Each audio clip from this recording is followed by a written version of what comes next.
All right, y'all, we're gonna let audience in now.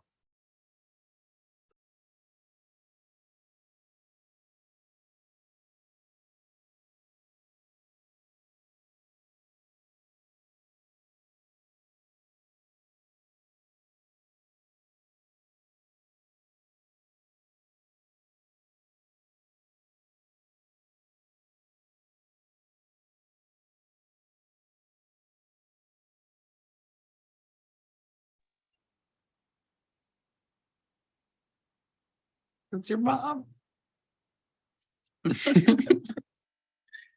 Hi, Betsy. I have a voice. Hi, guys. Hello. Hi, Mom. Of course, it's your mom. Hello, everybody. Welcome. Welcome to Right on the Chat, where you joining us from. This is a remote event. I can also write your expectations for the panel tonight. Welcome to this space.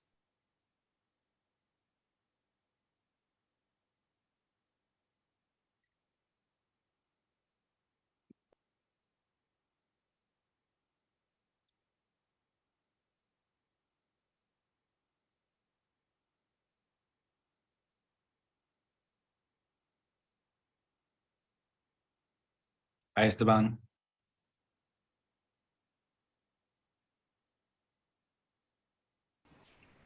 Hi, Evan. Hello, everyone.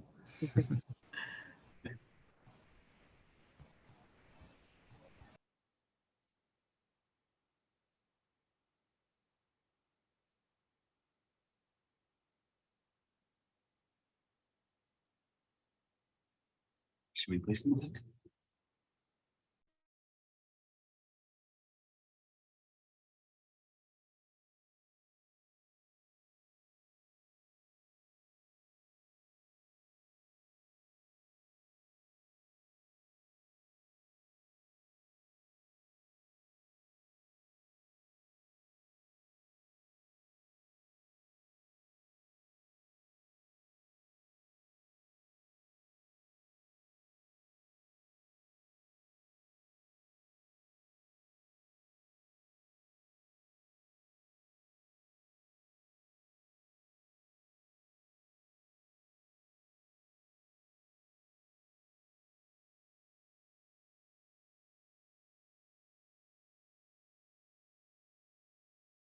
I'm seeing people from New York, North Carolina, North California, North Cali,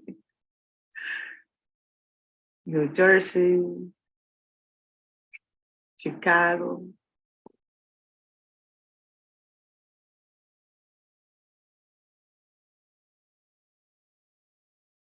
New Mexico. I'm gonna share the punishment and place story map. You can start exploring how does the drug policy laws look in your state.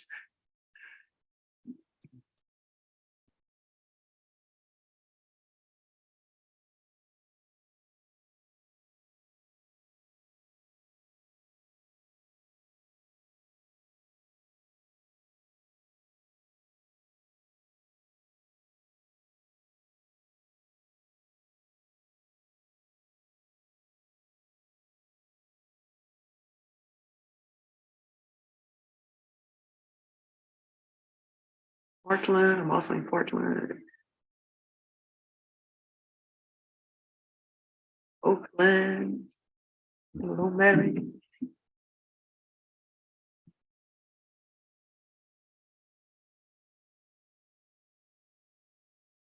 Massachusetts.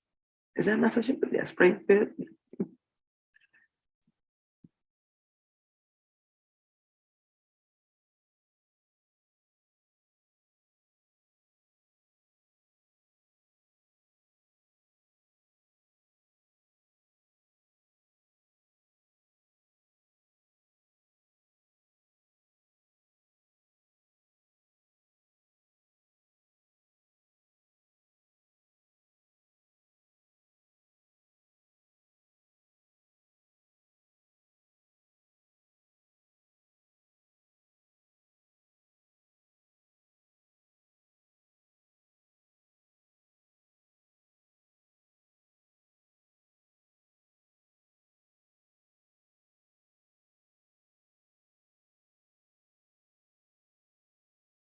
All right, so I'm gonna get started. Welcome everybody to our panel, Punishment in Place.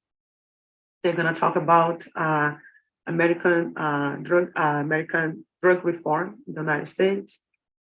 And our agenda today, we're gonna go over introductions. I'm Lorena Nascimento. I coordinate this project, part of the People of Color Psychedelic Collective. Also, we're gonna show an overview about the Punishment in Place story map. And then later gonna have a roundtable with our participants here who collaborate to the Punishment in Place story map. Ivana Herbert, Ivan Segura, Gabe, and Gabe Kate Sean, and Dr. Rachel Knox. And later gonna open questions for the audience. So during the presentation, you have any question, I ask you to hold your question to the end, but you're welcome to write on the chat any moment, and you're gonna go over the questions at the end. So I'm Lorena Nascimento. I'm with the People of Color Psychedelic Collective since 2020. I work with data and research and human geography and ecosystem services, and I have a background in environmental justice and geospatial technology, just kind of the topic, especially talking about a lot of the psychedelic substance or entheogens, so they are nature substance. And so so it's a little bit about me, and I'm gonna pass to Ivana to introduce herself. Did you say me or? Yes, Ivana. Okay. Yeah. Hey, everyone. How are you? My name is Devan, and I live down here in Baton Rouge, Louisiana. I run a podcast. It's called Sex, Drugs, and Jesus. And I also write books and all kinds of stuff like that. And I also run a retail website called downunderapparel.com. And I sell men's and women's sportswear, lingerie, and all sorts of kinkery and fun stuff like that. And my podcast and my books is where I tackle anything related to the war on drugs and drug topics and things like that. Been arrested a bunch of times, got all the felonies to prove I have the experience to speak on this. And so that's pretty much it in a nutshell. Awesome. Thank you, Ivana. Welcome. Rachel, can you introduce yourself? Happy to go next. Hi, everyone. Dr. Rachel Knox. My background is in family and integrative medicine, but since 2015, I've been practicing clinical endocannabinology and cannabinoid medicine. Endocannabinology is the study of the function and dysfunction of the endocannabinoidome, which cannabis works on, and other psychedelics work on. But I, these days, spend much more of my time outside of the clinic. I'm involved in policy and regulation. I'm the former chair of the Oregon Cannabis Commission. I'm currently the vice chair of the Psilocybin Advisory Board here in Oregon, and I co-founded an organization called the Cannabis Health Equity Movement. Health equity understood as an outcome when social equity is done right. And so I spend a lot of my time educating on how natural and botanical substances, not just cannabis, can be used through good policy and regulation, good business practices, research, the use of tax dollars, as well as the innovations that come from these things to actually track our communities, especially those most harmed by the war on drugs, right? Those most divested of total health, achieving prosperity through those means. That's my passion. And I guess I will just note, out of that movement, we birthed a few organizations. The first was ACHEM, or Association for Cannabis Health Equity and Medicine. It is the one and only people of color medical association in the cannabis extension space. And yeah, I'm very proud of that organization to see it thrive and include so many people of color who identify as healers, not just healthcare professionals, but healers wanting to work together to be a resource to their community and, again, see their community achieve health equity. So wonderful to be here. Thank you for having me. Awesome. Thank you, Rachel. Ivan, you want to introduce yourself? Yeah, my name is Evan Segura. I use he, they pronouns, and I live in Portland, Oregon, and I'm the co-founder of the Rhizome with my dear friend Gabe here. The Rhizome is a community event space and healing center, and we work to promote education and accessibility to psychedelics to the community, local community here in Portland. I've just recently finished my term as president of the Portland Psychedelic Society, which is the third largest psychedelic society in the world. And we do the same. We work to educate people about how to use psychedelics. And we also provide a lot of different affinity spaces for folks to integrate those experiences and help learn from their own communities on how to really realize the healing benefits of these medicines. And yeah, that's all for now. Yeah.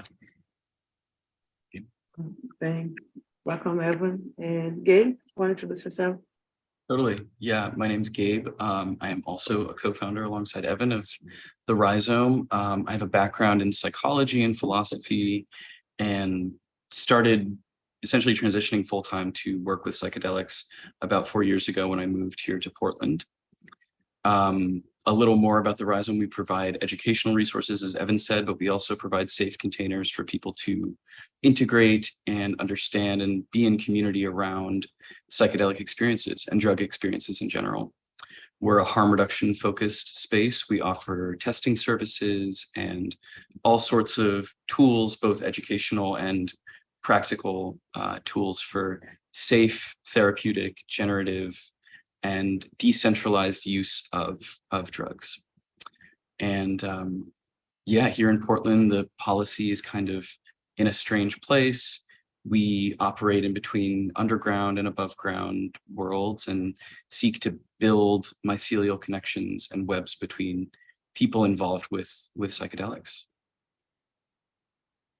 Awesome. Thank you, Gabe.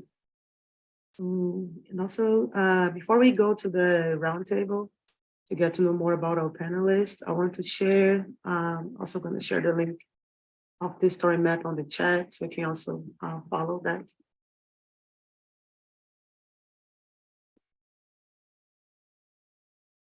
And I'm going to share my screen to navigate and show a little bit about this project. Manage my screen here. The Punishment in Place is a data storytelling project about American drug policy reform. And since the 70s, President Richard Nixon started the drug war in the United States. It has disproportionately targeted people of color. This data from 1995 showed that Black people made 40% of people arrested related to drug abuse violations. And this model of a drug war impact not only the United States and Blacks' life and people of color's life in the United States as an influential country. I'm from Brazil, and I live in Brazil until 8 years ago. And I still follow the news, and it's very devastating, especially for large Black population, that how the drug war is similar or even worse than the United States. So the drug war, we just here we're gonna discuss about the impact in the United States, but it's a global issue. And in this project, we focus on decriminalization, which is the fact of removing criminal penalties when targeting drugs. And the examples of decriminalization can be not people that can possess drugs and not be arrested, or no jail time, sometimes no jail time for the first arrest. Legalization, that is the process of creating commercial market for drugs. So in half of the states in the United States, you can go to a dispensary and buy cannabis. It can be a flower, it can be a vape pen, it can be edible, and then you can buy that and have a receipt. So that's one example of legalization. Also legalization of considering psilocybin as a medical substance rather than a prohibited drug. And harm reduction, just a set of ideas and interventions that seek to reduce the harms associated with drug without requiring abstinence or stigmatizing use. So if people want to use drugs, they use drugs. If people want to use drugs, they should not be discriminated for that. And harm reduction includes measures to educate the population, to test drugs, among others. And this project called Punishment in Place it's a large country, and the updates in drug policy reform is not the same for all the states, right? The laws, especially and here, like we kind of start like using the example of the case study of cannabis, which has been legally for recreational use in 21 states and DC, and the number keeps increasing among states that legalize marijuana for recreational purpose. But in this map here, we can see first that those dots, they mean thinking about 100,000 people on this state, how much of this, how much of marijuana possession or rents per 100,000 people. So if you look in Oregon, here it's about every 100,000 people have 100 of arrests. But if you look into South Dakota, it's closer to, it's a higher number. It's about every 100,000 people have 400 arrests. And the shades of purple, they represent all drug possessions arrests for 100,000 people. So if you look in Oregon, it's ranked from 200 to 400. If you click here, you can see the exact number. And use this thing on the map to select a state. And then you can also see the dashboard. And if you hover and find that information.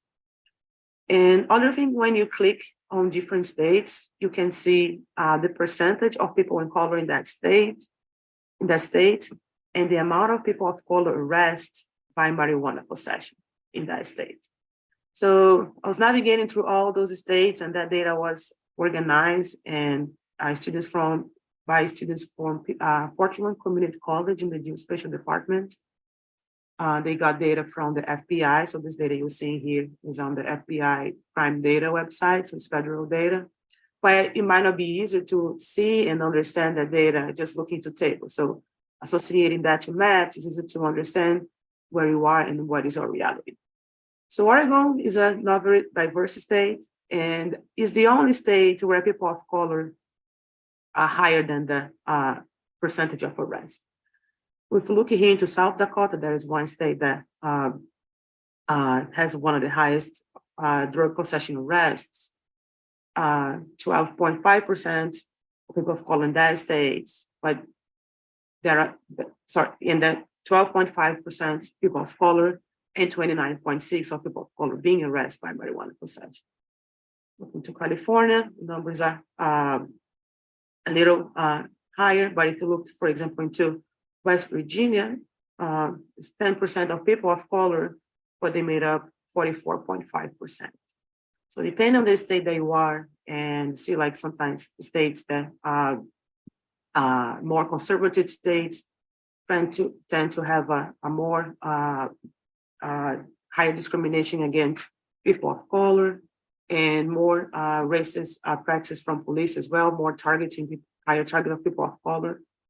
Here you can learn more about the data analysis methods and keep thinking about decriminalization and legalization. This other map here shows the changes in 2009 to 2019. So it's a swipe map.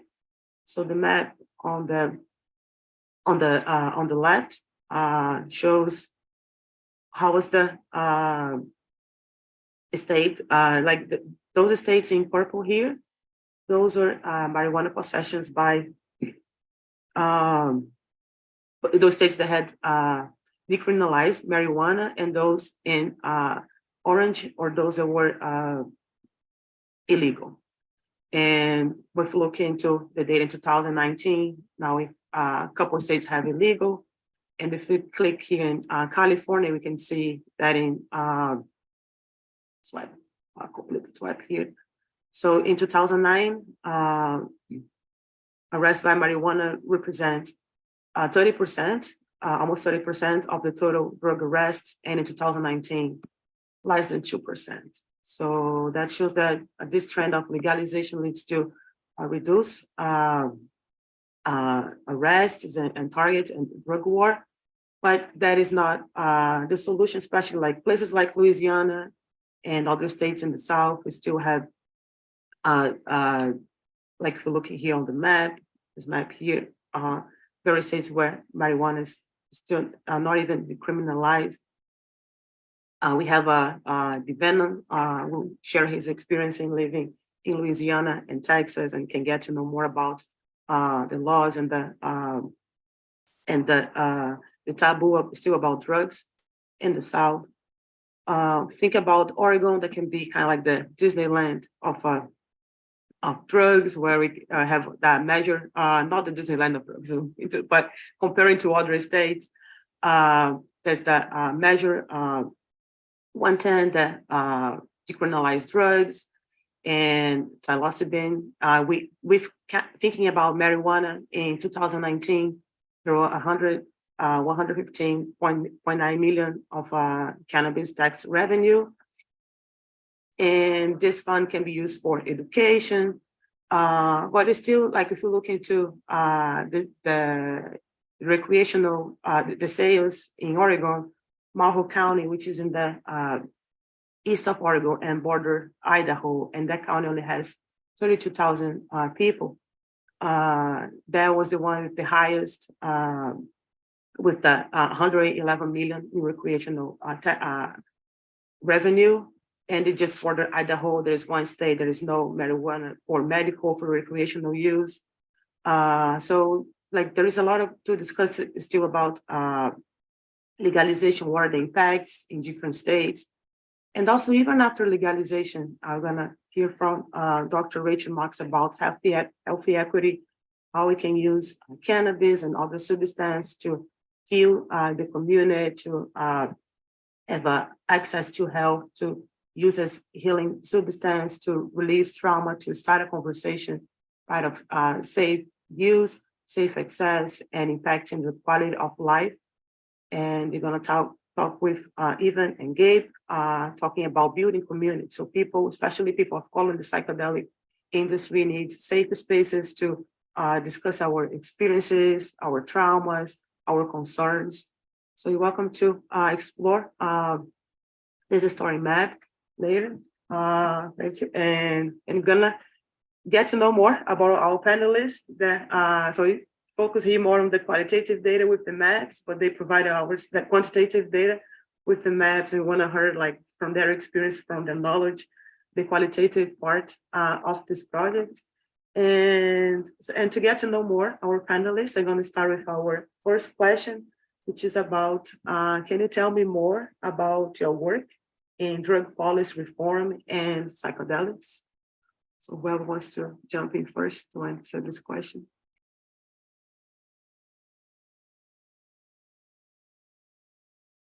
I'm happy to start. My involvement in this space, I mean, it began before I completed my residency in family and integrative medicine, to be frank. I trained in North Carolina, a more conservative state, while my parents, also conventionally trained doctors here in Oregon, were seeing patients in cannabis clinics. And I, as a primary care doctor, became one because I wanted to help people heal. But I went to school for both medicine and business. I went to a dual degree program, and in the business track of medical school is where I learned that medicine was big business. I was training to become another really cog in the wheel of people, perpetuating a sick care system. So I knew I wasn't being trained to become a healer at all. And so while I was learning from my parents' experiences while in residency, I knew I was going to move back home and get involved. And that's exactly what I did. And so I launched into this space seeing patients around cannabis use, cannabis, especially that cannabinoid THC being a psychedelic in their own right. But here in Oregon, while trying to figure out how to help patients who are asking me, how do I use cannabis? What products do I use? I have A through Z condition. How do I use it to treat exactly that? I realized I wasn't equipped with the knowledge to be able to advise them. So I, along with my family, studied. We didn't just study the endocannabinoid system in cannabis science. We studied congressional records and learned about the history of cannabis use generally. We learned that cannabis was one of the top 3 prescription drugs prescribed by American physicians between 1850 to 1942. And that history had been erased, right? We have doctors today, wholly opposed to legalization still. They don't know that history. They don't know that the American Medical Association fought to keep cannabis in the United States Pharmacopoeia when the Marijuana Tax Act was passed. Right? We don't know that history. And then I learned, as a Black person living in Oregon, what the war on drugs did to my community. And I felt doubly set up. I, as a physician, had life-saving information withheld from me around this plant, while doctors have been persecuted, patients have been persecuted, patients, right? This is my medical hat. Patients, right, have been denied life-saving medicine for prohibition on one hand. And then the war on drugs directly divested Black and other people of color communities of their access to prosperity on purpose. So all of that in context with now patients frustrated with adult use legalization here in Oregon, I realized that I needed to get involved somehow beyond the clinic. I realized that there were no medical doctors, certainly medical doctors more knowledgeable holistically around cannabis at the tables where decisions were being made. So in the policy part, right, creating the policies, and in taking those policies and turning them into regulations that would govern this space, wholly uninformed, not science informed, not clinical informed, not human informed.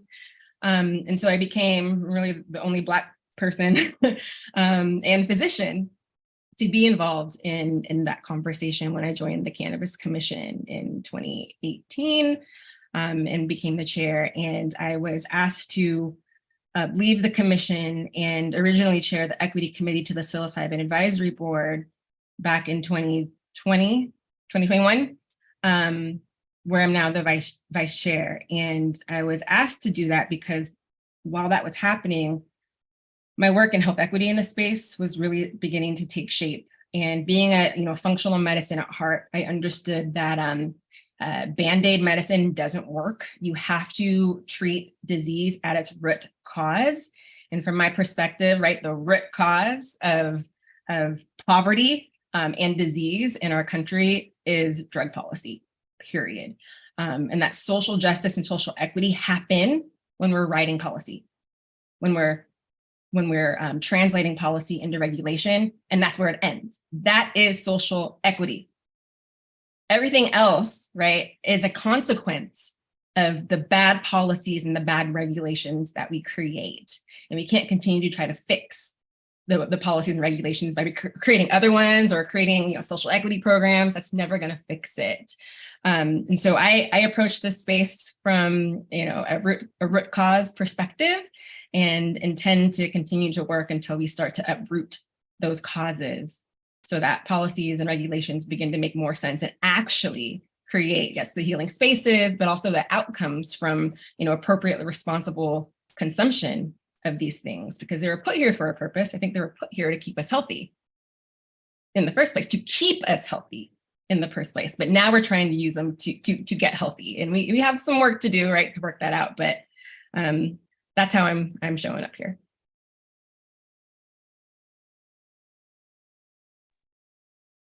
Thank you, Rachel, for bringing that up. Very necessary. It's also good to people participate, be aware of how policy is created and what provide their input. Who else wants to share more about their work? Go to Venom. Yes, Rachel, girl, you showed up and showed out. You better get it, bitch. That's what I'm talking about. So I live here in good old Southern Louisiana in Baton Rouge, and I'm gonna tell you, whatever kind of work that I try to do down here, it's an uphill climb, and this very like Republican stronghold that we have in between Texas and Louisiana.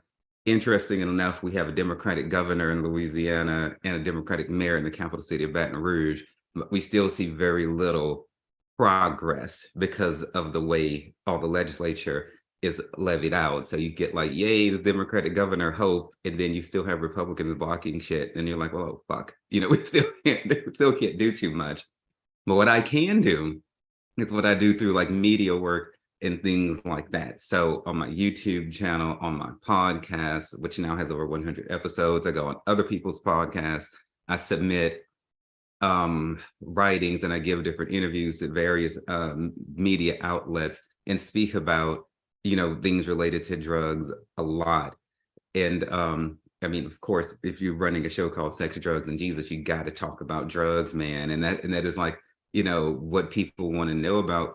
I'm a licensed hypnotist and also a licensed massage therapist. And so I understand well the intersectionality of the health between the mind and the body, and how it can go so incredibly off the rails if you become out of balance. And so people tend to listen, to what I have to say about these sort of things. And then being transparent about my own psychedelic journeys, which started, seriously like last year and things like that. I'm able to be that much more authentic in the space that I have with the audience that I cater to. And so down here in Louisiana, it's a hell of a lot of educating, especially amongst, Black and brown people. It's a lot of teaching like the truth, because everything is demonized, from weed to shrooms, to LSD, whatever sort of psychedelic it is, it's the devil. It is just terrible.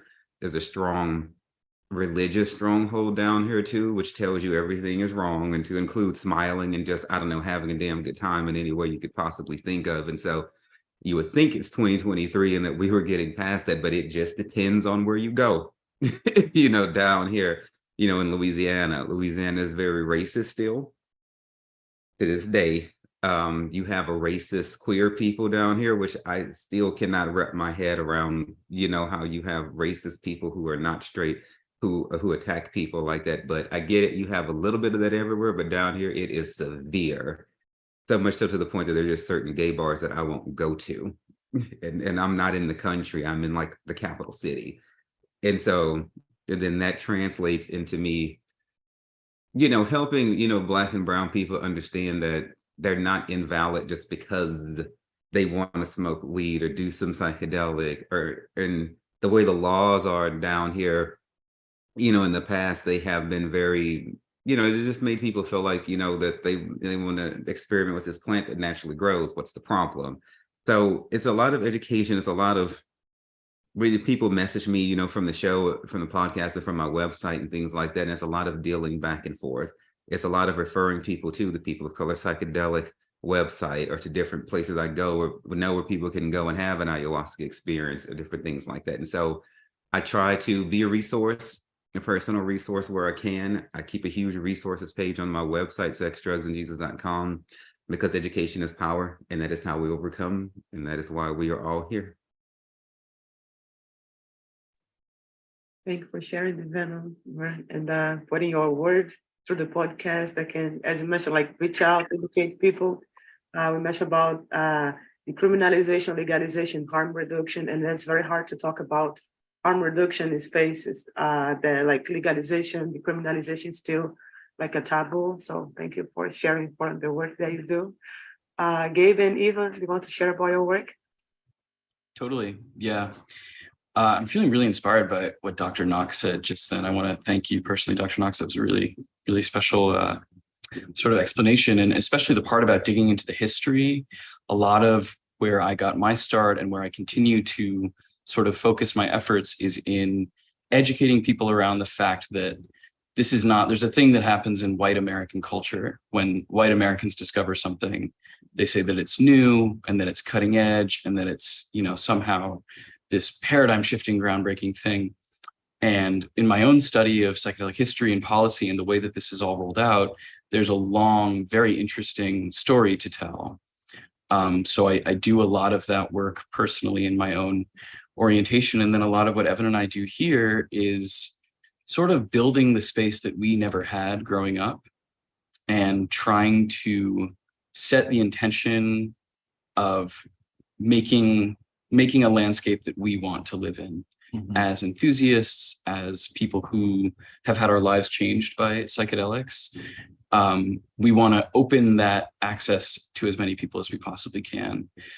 Yeah, and have been and are continuing to be impacted heavily by the war on drugs.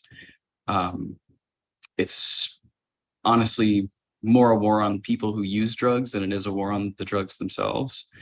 And in Oregon, that's a really sort of clear picture. You walk down the street and you can see it. It's impossible to deny. This is happening increasingly across the country, but it's particularly apparent out here, I think. So we do a lot of work in that direction and really just sort of culture building, community building, space building, helping people feel like they can and deserve to be in relationship with these medicines. And yeah, modeling the culture that we want to see the whole country and eventually the whole world, hopefully, adopt. Yeah, and just to add on that a little bit, you know, it's important to, I think, envision and try to imagine what a culture would look like where psychedelics are non-stigmatized and other drugs are non-stigmatized, and we can use them freely and in a way to, you know, as Dr. Knox put it, like live a healthy life. And not only like live a healthy life, but make our lives like better. Like they can make us healthier if used in a supportive community container. And I see a lot of the work that we do as trying to dream and trying to imagine what do those cultural containers look like, right? Because so many of the cultural traditions that a lot of people from any diaspora like were using, you know, hundreds to 1,000 years ago, have been erased and have not been like reintegrated into any of our current societies. And so,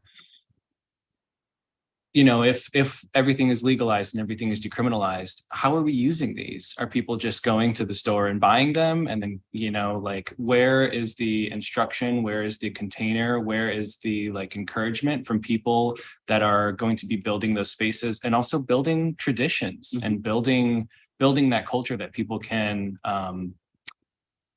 use without appropriating or co-opting, you know, any other movements or cultures. And yeah, we're trying to do that in an integral and ethical way here in Portland, because we are incredibly privileged to a degree because of measures like Measure 109 and Measure 110 and the ways that allow us to bring people together and use drugs.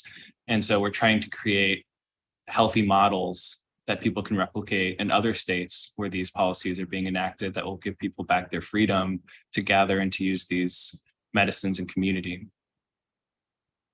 I should also say one more thing real quick, which is that, well, these guys, psilocybin containing mushrooms, of which I have a beautiful one right here, have really been the focus of policy in Oregon. A lot of what I believe in and what we model here at the Rhizome is support for people who use drugs of all sorts. So whether they're plant, cactus-based, here's a beautiful peyote cactus that we have in the space as well. Whether they're plant-based and botanical or synthetic and chemical, we believe in an emancipated future for people who choose to explore their consciousness, which is a human birthright. So we work to address a sort of every come one, come all base of drug users. So thanks, Gabe and Evan, and thanks for thinking about like the community, how to educate community, how to create safe spaces, and also rescuing our values, because especially ancestral values that were many times erased through colonization, through genocides, through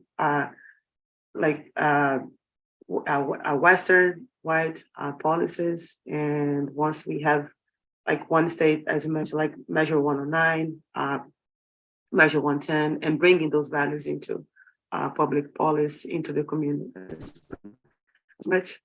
And gonna lead to the second question, which is how has the war on drugs shaped your life? So you can share experiences, you can share your perspective about war on drugs. Who wants to answer first?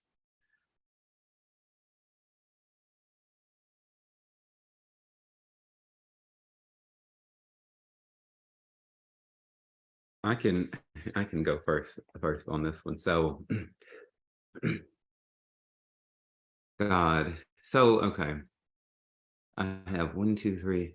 I have three separate felonies that are all like drug related, which I got in Houston, Texas. This was like 10 years ago.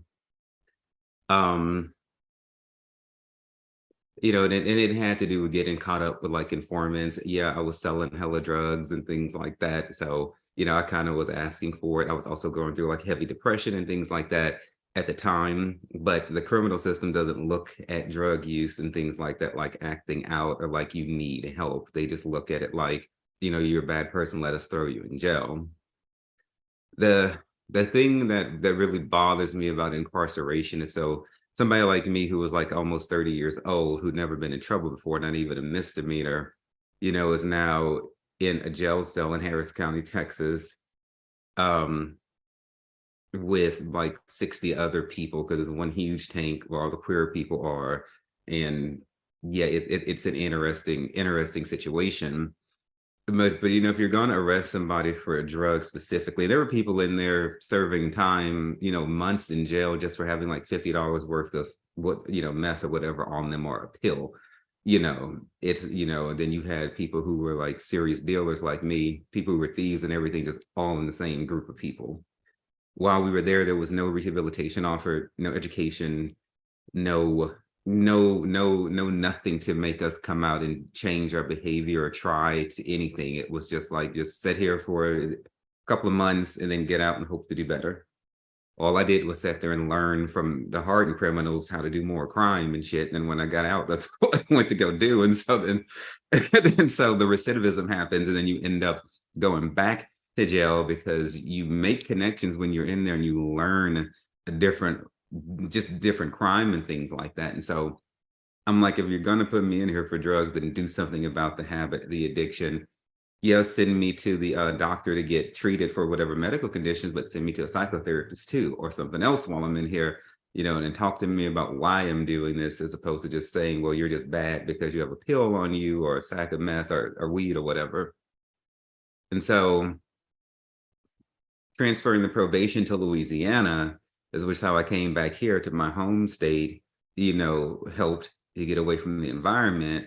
But now, you know, I still have this record, you know, and so couldn't get a job anywhere, even though, you know, I have a bachelor's degree, you know, from Embry-Riddle Aeronautical University from when I was in the Air Force.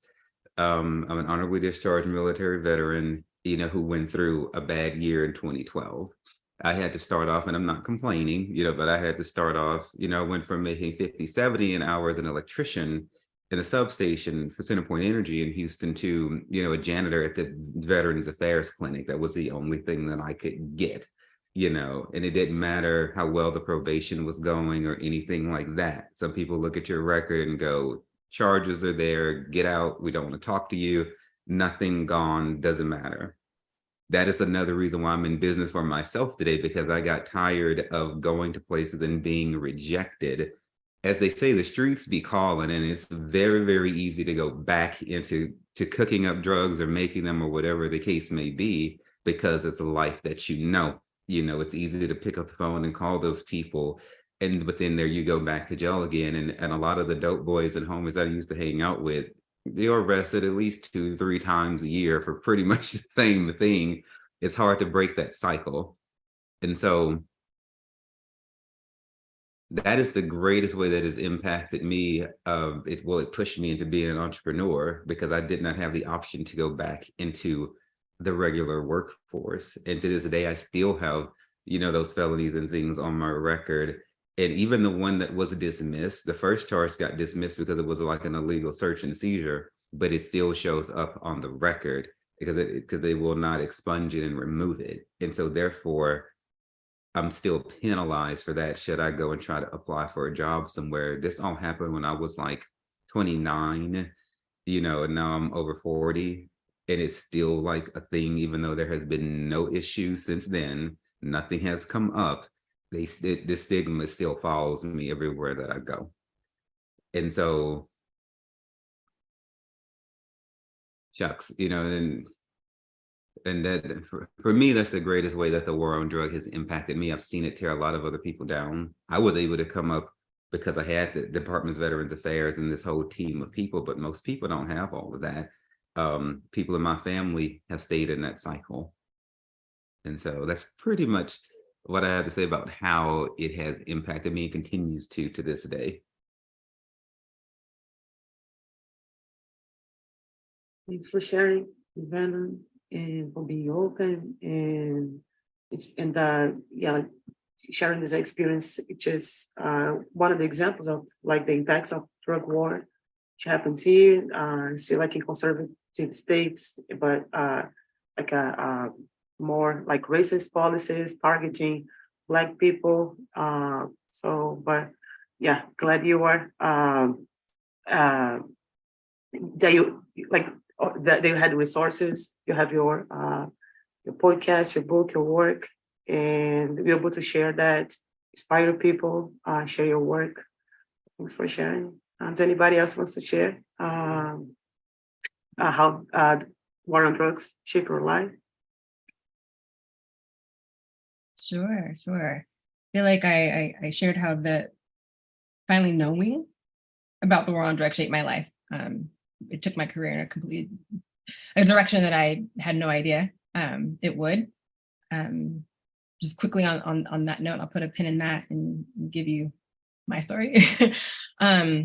Is that I in college, I majored in African and African American studies, not on purpose, but because I took an intro to African American studies, and for the first time in college, learned history about being Black in America. First time.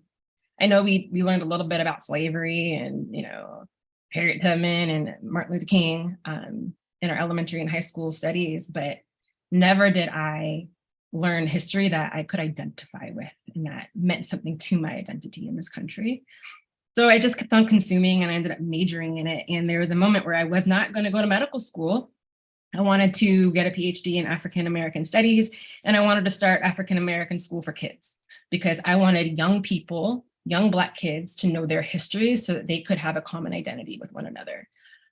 Back then I was of the firm belief, and I still am, that if we don't have a shared understanding of how we got somewhere, how can we come together and have a shared vision for our future? I don't think it's possible. And that's what I wanted to do, but I had already, completed all my pre-medical studies, and my mom and dad were insistent that I continue down that road, but encouraged me to do it differently. Lo and behold, I have. But drug use in medicine is very stigmatized, as you all know, or it continues to be. A lot of physicians and healthcare consumers, or healthcare providers, do consume for their wellness and well-being themselves. In many states, Oregon included, though, where cannabis is legal, medical providers can't consume it. You can't use it. If you have a positive drug test, you'll be fired. You'll be sent to rehab, right? All the same things. That's not my story. This is my story, though. My early years working in cannabis clinics outside of my family's own practice, I was seeing patients in remote Washington state, in places that did not have access to where cannabis clinics were. So I was traveling to see patients, but in Washington's laws, that's not allowed. And I didn't know that. But I was working for a clinic, and that's what they did. So I was just one of their, few doctors seeing patients. And I thought I was making my services more accessible.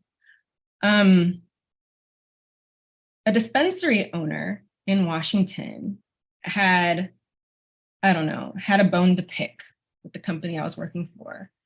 So she turned in one of my attending, physician attestations to the Washington Medical Board and said, these doctors aren't, abiding by the law. They're not seeing patients in their own brick and mortar, which was the rule.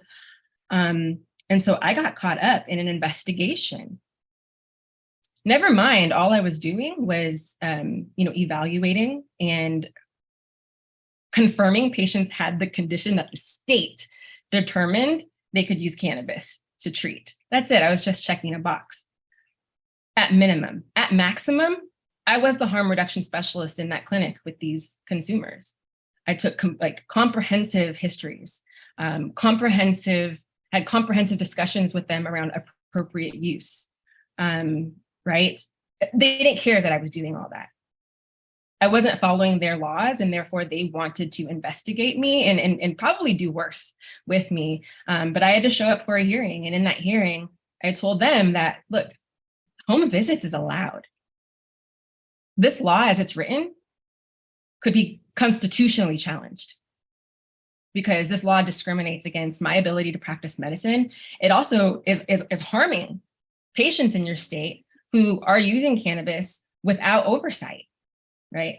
Parents grabbing CBD, off the shelf without going through the proper channels to get their child evaluated by a medical doctor who knows something about using cannabis to treat autism, ADHD, seizures, cancer, etc. So I knew enough to stand up for myself in that room. And at the end of the day, they couldn't punish me. But because that happened in Washington State, guess what happened here in Oregon? When I went to renew my medical license a few years ago, I had to check a box stating whether I had or had not, had to do what I went through, right? And so I wanted to be honest about it, and I checked it off. It opened a whole new investigation here in Oregon, threatening my livelihood. At the time, I was the chair of the Oregon Cannabis Commission, so I was able to show up and advocate on my behalf. I knew how to do that. I told the medical board here in Oregon that actually it's your job, because it's your job to protect patients from physicians. That's what medical boards, by the way, do, state to state. Their job is to carry out the will of the legislature on behalf of patients. They're protecting patients from doctors, right? They make sure that we are equipped with just enough to not do any harm. They don't advocate for us, the doctors. And so I said to them, and I didn't get an answer, but I challenged them to think very differently about how they were thinking about cannabis in our state, which was that when all of Oregon has cannabis at their disposal, isn't it the due diligence of healthcare providers, and by way of healthcare providers, right, by extension, the medical board, to make sure that we are prepared to deal with patients who are choosing to use cannabis as medicine? That's our job, to show up to work without bias and treat the patient in front of us. If they're using cannabis, we should know something about the physiology that cannabis works on. We should know a little bit about the pharmacology of the plant, wouldn't you think, right? And they just looked at me like they were deers, in headlights. But I think I made them think that day. And the next time I heard from them, they were dismissing my case. But I had to go through all that. That was a 3-year process. And I was providing good care to patients. But that's how quickly my means to making money for myself and my family could have disappeared, by me trying to do a good thing for patients who needed me, period.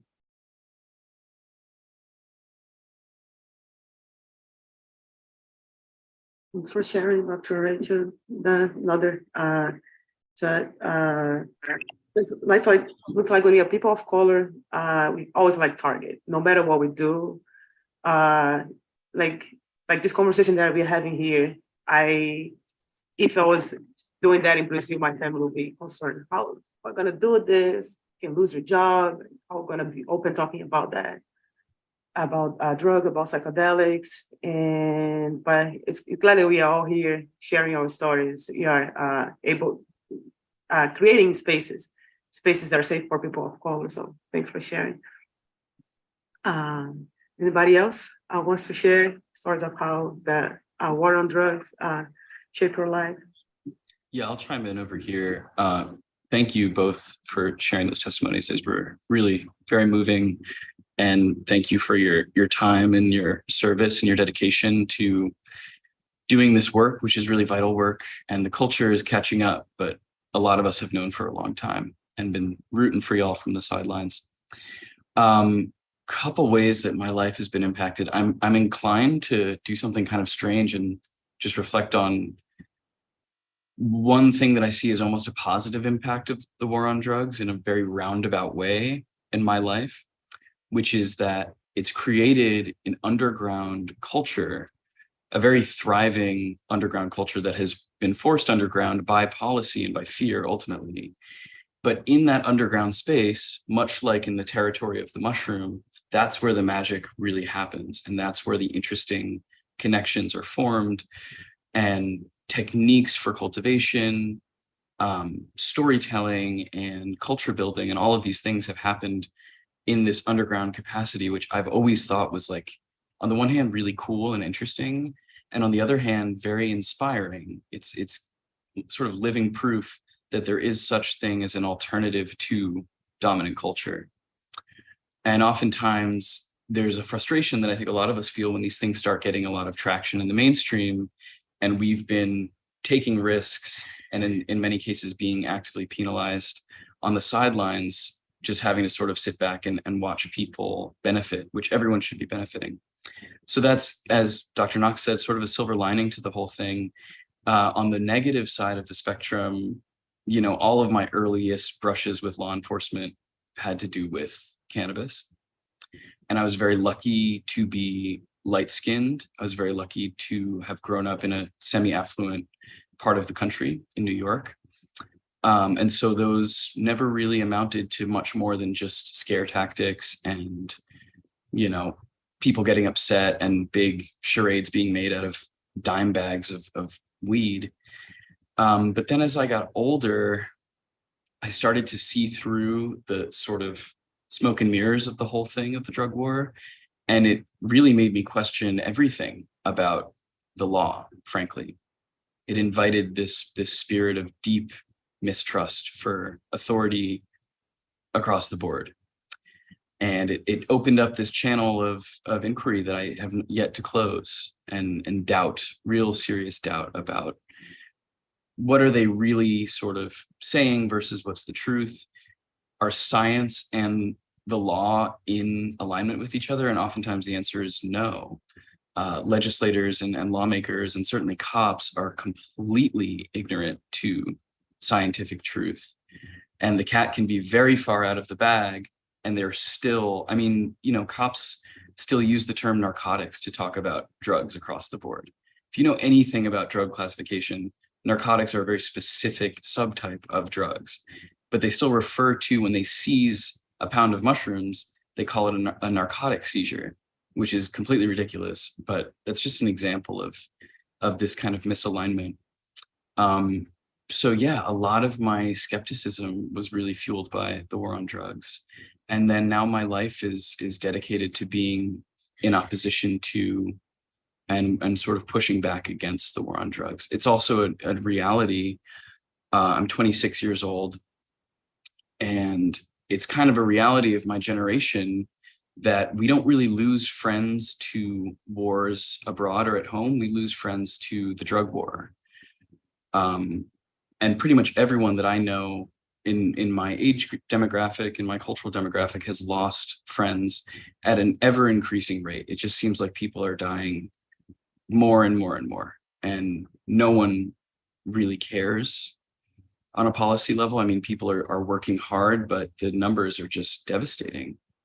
So I see all of my friends who I've lost as victims and casualties in the war on drugs. And I grieve them, and I grieve the 1 million+ lives, American lives alone, that have been claimed to overdoses, that all of which were preventable deaths. Yeah, those are some reflections. And thank you both again for your words. Yeah. Yeah, thank you both a lot. And yeah, I'm moved by everybody's words and reflections and powerful stories in this movement. And also, like Gabe, I have a somewhat optimistic reflection on how the drug war has impacted me. I was born and raised in Chicago. I'm 24 years old, and when I was a teenager, I was arrested several times for smoking weed and possessing weed and selling weed. I was expelled from both my junior high and my high school. And it did seed so much doubt in my trust for authority, and also just like adults and society who were clearly like not taking care of people, and also like in creating a culture where pleasure and joy and curiosity to explore were encouraged in young people. And I'm someone who has deeply benefited from so many of my experiences with drugs. And I'm really grateful for the ways that I've been able to connect with spirits of certain drugs to inspire me and to convince me that I'm not doing anything wrong. And I'm not a bad person for wanting to connect and get high and feel good with these medicines. And I really deeply feel like that is, and those experiences are driving so much of our purpose here in Oregon, in trying to change culture and trying to change policy and trying to change people's minds about how to use these medicines, because I'm deeply grateful for the ways that they have changed minds, and vengeful for the ways that they've negatively and sometimes fatally, like many times fatally, impacted other people's lives. And so I walk with a lot of gratitude and humility and reverence for where we're all at in this movement. And I'm deeply inspired by the work that so many people are doing so that I could have had, the safest experiences that were possible to me. And I want to give that back. I want to carry that forward, and helping to protect people's freedom. And yeah, so there's a silver lining to it now. And I just think the fact that we're on a live stream talking about all of our experiences here, and and getting to share is just proof of how far that we've come. And I'm deeply hopeful and inspired. Thanks, Gabe and Evan, for sharing. It's definitely a resilience work. Sharing those stories is some example of resilience as well. As you mentioned, like law enforcement that was technically supposed to protect us, to bring safety, it's not educated, not allowing harm reduction measures such as testing drugs that can prevent deaths by drug use. And again, like being a target, and also like not creating kind of like that discovery of them not doing anything wrong, just experience life and experiencing natural substance, even like substance made in lab that will be proved that can interact with our brain and make us feel good. And a lot of times that is a journey that we can find through community, because there's no education from there's not much public policies thinking about that. So it's a resilience work. And one last question, can you do a quick round thinking about one change that you'd like to see in your state, and maybe can be specific to your state, to your reality, to your community, to the place that you are, or you can also think about the United States in general. But what else you'd like to see in terms of changes about drug policy reform?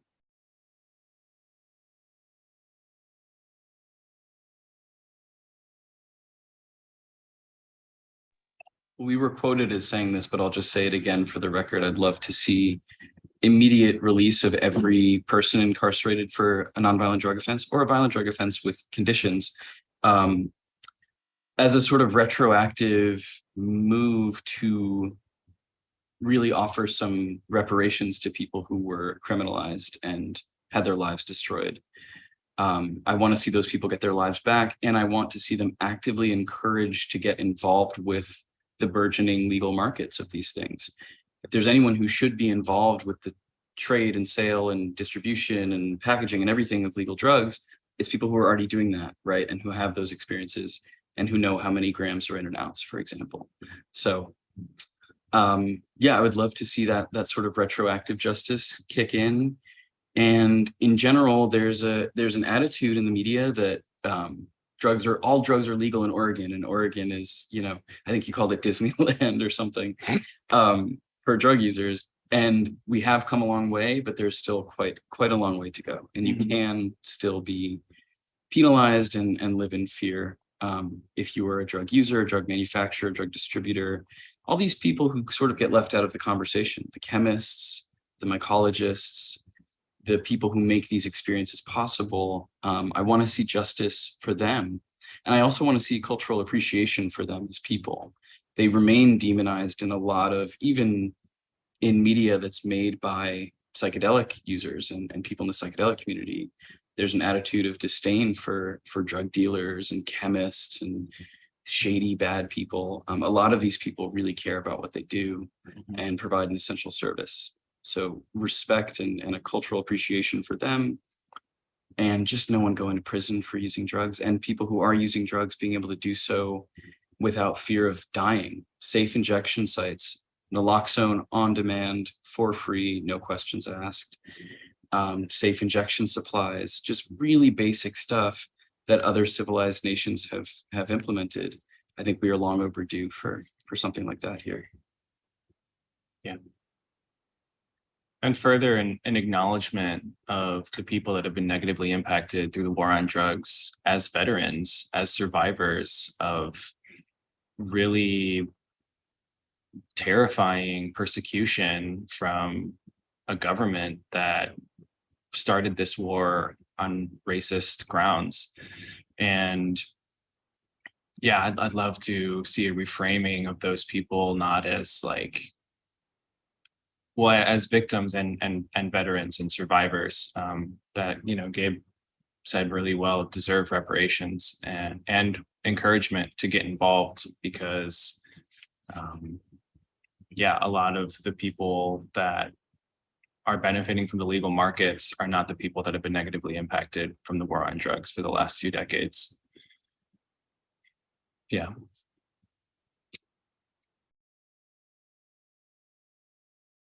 Awesome. Thanks for sharing. Which of the changes, Ivana, Dr. Knox, would like to see?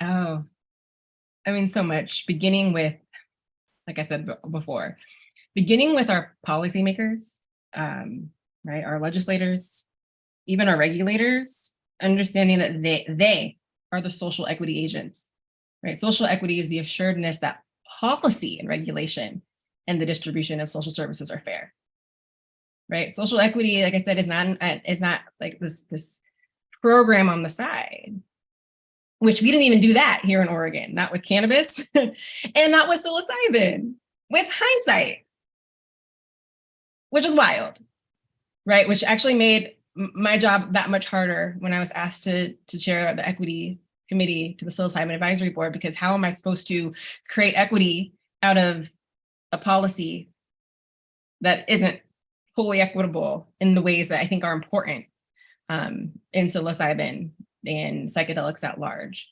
Nowhere did it talk about, using tax dollars to support the program, just license fees. Nowhere did it address cultural appropriation and cultural equity, right? It didn't directly, in some ways, you could argue indirectly did, but I think holistically and overall did not, again, create pathways to create restitution, to create compensation, and certainly to help communities transform using a substance that can treat the very trauma the war on drugs created, right? I wrote in the chat that on the one hand, withholding all this stuff on purpose harmed people, criminalizing the people that use them doubly harmed it, which kind of makes the fact that these substances can treat this harm that much more profound. Who's having these conversations? We're not having them in Oregon, because guess what happened in 2020? We gouged the majority of cannabis tax revenue and put it towards supporting drug treatment and rehabilitation centers only. We need those, especially ones that are culturally responsive. However, what did I say about treating disease with a Band-Aid? You gotta think very holistically.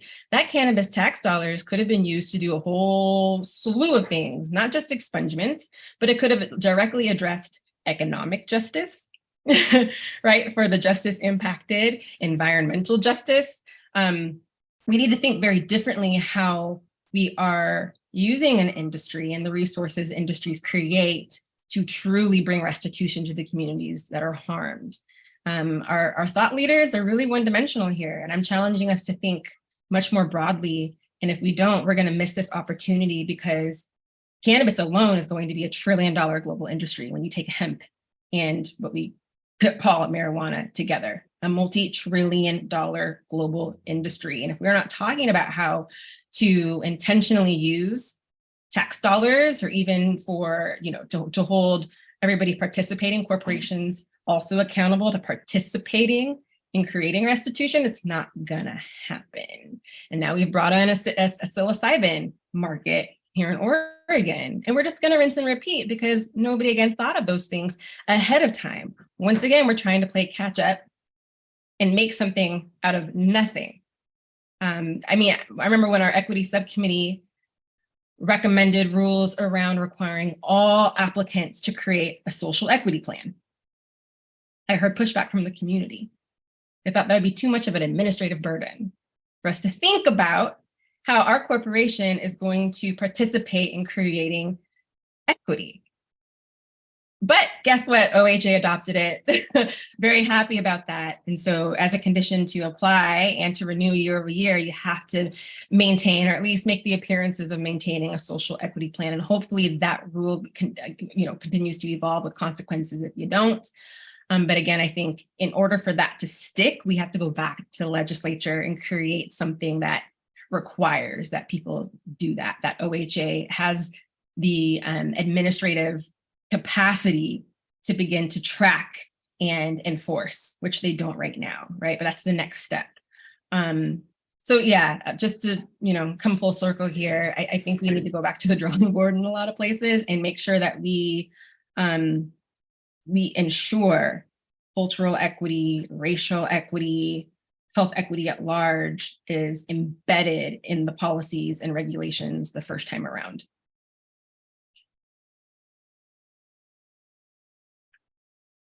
Thanks for sharing, Dr. Knox. Ivana, have any final thoughts on that question? Which changes you want to see? Child, what I really want, I wish that I could take out my fairy godmother wand and twirl that bitch around and turn the United States into the experience that I have whenever I'm down in Mexico and Puerto Vallarta. I think it was Evan saying he wondered what it would look like to have like more legalization and things like that. That is what I experience when I am down in Puerto Vallarta. I specify that because not all Mexico is created equal, but the Jalisco cartel has done a fabulous job of regulating, the province of Puerto Vallarta. And so, when I'm there, you can just go to certain stores really walk up to the people on the streets that, the cartel boys, and you can get your LSD. You can get your weed, you can get your different things. It's all regulated to the extent. So if you're at the beach and you get cocaine or whatever, it's going to come in that blue bag. If you're down in the city, it's going to come in that same blue bag. It is regulated across the board. They don't have fentanyl in anything because they kind of ship it all up here, but that's a tragic thing in and of itself. But it's all regulated on that sense. They don't necessarily have a mushroom shop or anything like that, but everyone knows you can go over to this place in Puerto Vallarta called Chacarana and have that mushroom or ayahuasca experience. And so nobody's going to jail for like any kind of drugs that I know of down there. They keep it regulated and it's safe for you to go and do. So my vision is for just that shit to move up here to the United States so that we can, when we're ready to have an experience, just walk down to the goddamn corner store and hit up the homie sitting there with his little fanny pack and shit and going about your damn day.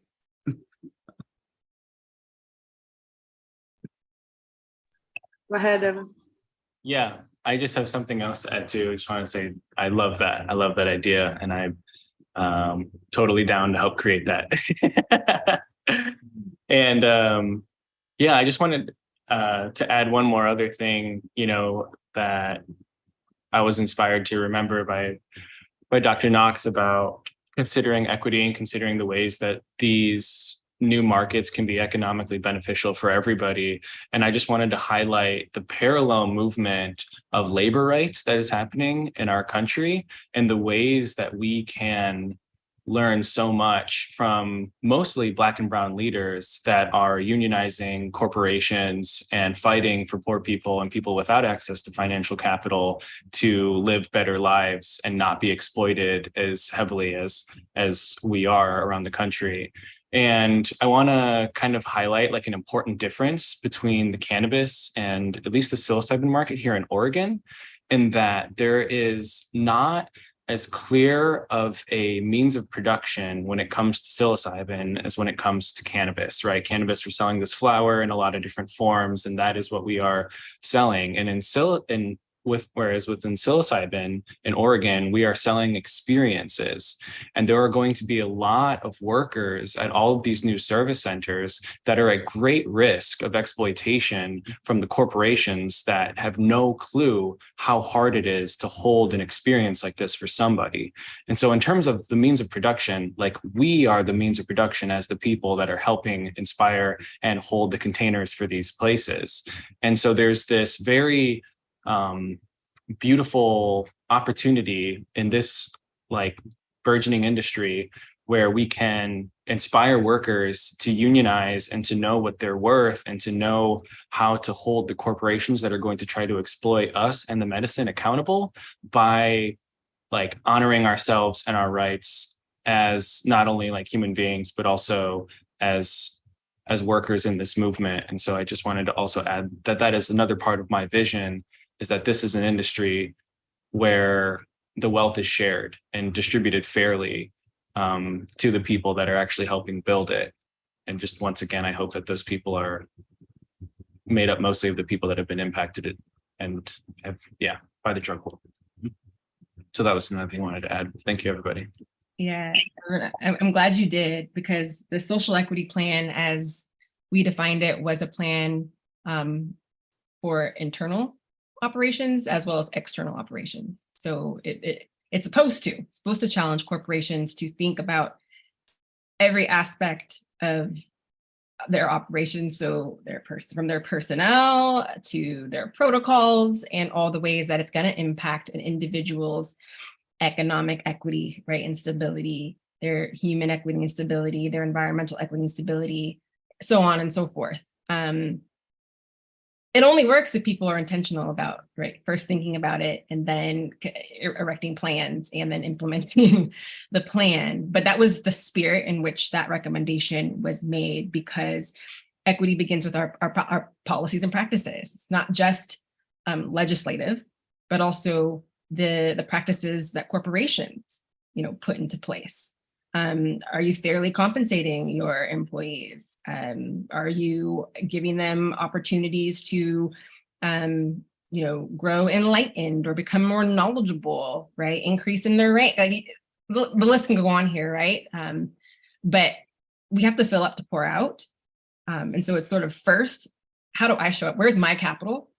How can I leverage my capital to make my business better, to make the lives of people I work with better? And then, right, being filled up, how can we be now in service to the community at large? I'm on the advisory board for another 2 years. I'll try. I'll try to continue to advance this conversation. Our new chair, Angela Carter, I know feels the same way as well. So, I'll just ask you all to continue to show up in our public comment periods, to keep us honest and motivated and inspired to do the work that is often forgot or even invisible.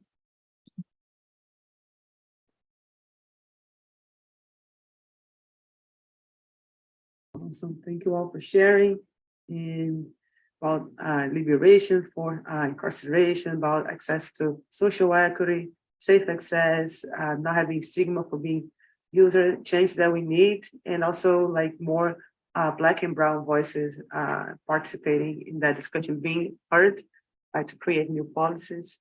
And now it's 4:20. I want to open for questions from the audience.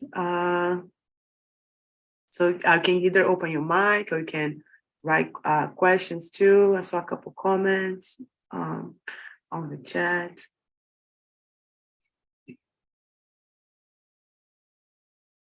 Does anybody has any question for one of the panelists?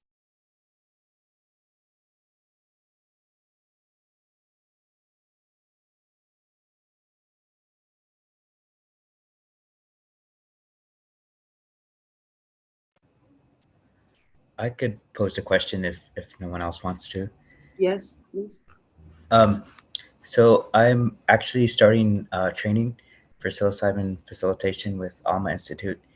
And before I signed up, I checked out the other psilocybin training programs in the state of Oregon. And a lot of the programs, have the social equity clause that you all are talking about, but it didn't really feel like the programs were wholehearted behind it. It felt like it was just oh yeah, there's this piece over here, and so what I'm seeing is really a lot of white folks who are going through this program and probably going to be serving mostly other white folks. So I'm feeling like there's going to be a lot of POC who are going to be excluded from getting these services. I went to 4 different open houses, and what I would see is a lot of folks who are transitioning, like they're adding this tack on career thing, where they're like, say, tech folks, or a lot of folks who are already very well to do in another career, and then they're just adding on this training, and so it wasn't uplifting a lot of Black and Brown people who have already been struggling in these industries, and it wasn't offering a lot of scholarship opportunities. And so just feeling a lot of exclusionary, a lot of folks who were reaching out to me like, how do I participate? How can I get involved? And so I guess my question is, how can those of us who want to see this psilocybin medicine heal some of the colonization that happened, heal some of the harm that was done during the drug and war on drugs on Black and Brown communities, how can, I don't know, what ways can we advocate for that? Or it just seems like a lot of the laws were already written, a lot of things are in place already. And yeah, I guess there's just a lot of question marks in the industry right now, but if any of you had any thoughts to share, that'd be great. Thank you. I'll start because I'm putting you on the spot. I would love to hear what Evan Gabe have to say about this, but we got to think very differently about how we participate in these spaces. There is nothing against Black and Brown people forming a cooperative and going in on a license together. I think we have to think about how our people's always thought around economics, and that is cooperatively. That is going into something together on behalf of ourselves and our community to provide our community a service. These white corporations are not going to serve our people. They're not. Like, why do we think they're going to somehow do that now in the psilocybin space in Oregon when they haven't figured it out in any other industry anywhere? We're going to have to build these spaces for ourselves. And I know that's easier said than done, but I think I think the cannabis industry is a testament to this, which is that if you got in early, you either did really well or now you're struggling, which is also making way for the people who were just observing to get in smartly.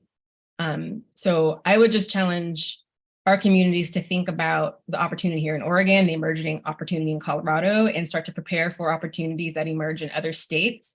But again, taking it back to the way our peoples always thought about entering into spaces, and that's together. We shouldn't be pitting our businesses against one another. How can we better identify how to work with each other? Like, okay, What collective is going to get the manufacturing license? Which collective is going to get the service center license? And how do we create a pool of facilitators who look like us, right? So that we're all serving one collective goal, which is being accessible, both financially, but also like geographically for our people.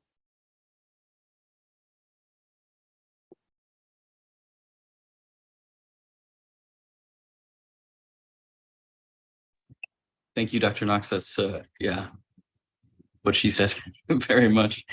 Yeah, and then just I guess this is sort of a rephrasing of the same point, but seeking alternative models using the momentum that exists right now, because the cat is way out of the bag, as I said before, or maybe the mushroom has fruited to its full potential. People know what's up. People in Oregon especially know what's up. And with inaccessibility, like I said before, about how the drug war sort of pushes innovation in the underground, there will be new channels that open up. And of course, I have to be careful with my words, but just, you know, look around you and build community and consider alternative models now before things get too convoluted and too sort of overrun with corporate interests. Now is the time to really focus on relationship building. And if you need inspiration, talk to these guys. They will show you the way. Yeah, I appreciate Rachel mentioning Colorado, because I think that I'm just personally very inspired by what the community was able to accomplish through collective organizing and through collectively lobbying the politicians who were going to eventually like sign in and confirm the bill. And it's not done. They've only just begun the 2-year-long road of figuring out what exactly are the regulations and rules around how medicine is going to be shared in communities. But if they can do it, then so can we. You know, for a solid, 1.5 to 2 years, Oregon was this model, and we were put on a pedestal to all these other psychedelic activists. And now Colorado has just smashed the ceiling wide open. And there's more ways that we can still grow. So I just encourage, everybody to continue using your imagination, to think outside of the very tiny box that the government is actually allowing to pass through and like enter their machine, because it's not the end of the road, and it never is. And this is like a marathon and not a sprint. And I think what is really important is that we are building strong local connections with our communities and finding ways to address conflict. I mean, like figure out how to actually build and sustain these movements so that we don't crumble when some people are bought out by the white corporations, or some people, quit entirely. It's like we need to continue building resilient connections so that that foundation is there. Brave spaces. Yeah. Because those, at the end of the day, that's what we've got. And if you don't have, tens of thousands of dollars to start, a service center, or if you don't have $3,500 to like go eat mushrooms there, you're going to find other ways. Yeah. Thanks, Esteban. Go ahead. Dr. Knox, want to add something? Yeah, I was just gonna say, I hope and pray to the sweet baby Jesus that some of these, like with my fellow military veterans, like how they've been doing these trials, these MDMA trials and these different psychedelic trials over these last couple of years, and they're, the Biden administration is behind them doing more. It's not above our government to experiment on veterans and shit, or people in the military, and then come and introduce it to society. So I'm hoping that the positive results they're getting from experimenting on people, who are have served in the armed forces, will somehow trickle its way out into the United States, make all of these things more accessible somehow, because what they're coming up is proven, statistics and results that psychedelics do work.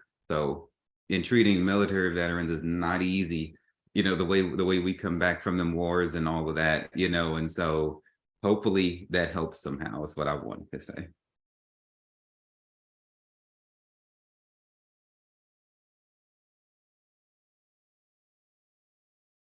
Awesome. Thank you all for the insights. We are on time here. It's 4:30. I'm not sure, maybe if we wrap up, if we have time for one more question, maybe.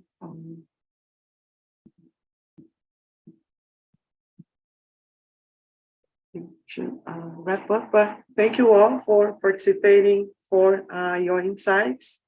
For people joining us, you can keep checking the story map and get in contact with the participant. You're all tagged in our social media on LinkedIn, on Facebook, Instagram. You can find more information about that on the story map as well. So many compliments on the chat. Thank you all for your insights. I learned through the interviews, I learned more today that psychedelic, the drug scene keeps changing, new issues coming up, new stories. So thank you all for participating.